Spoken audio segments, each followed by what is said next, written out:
दरम्यान विधिमंडळ पक्षनेते विजय वडेट्टीवारांनी सरकारवर टीकेची झोड उठवली आहे। राजू शेट्टींनी सुद्धा अजित पवारांना लक्ष्य केलंय। नेमकं ते काय म्हणालेत पाहूया। राज्य हे आता डबघाईस आलेलं आहे आणि म्हणून ज्या योजना निवडणुकीच्या तोंडावर आणून या राज्याची अर्थव्यवस्था खिळखिळी केली आणि म्हणून आता दिलेल्या आश्वासनाचा विसर या सरकारला झाला आहे। या सरकारची नियतच नाही मुळात द्यायची, ते देऊ शकत नाही।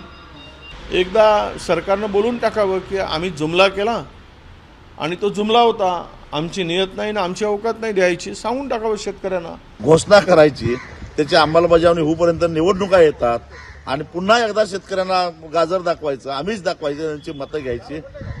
ते धंदे आता बंद करा।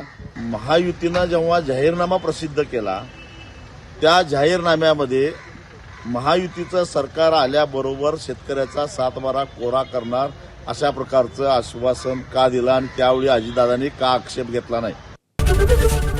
एबीपी माझा, उघडा डोळे बघा नीट।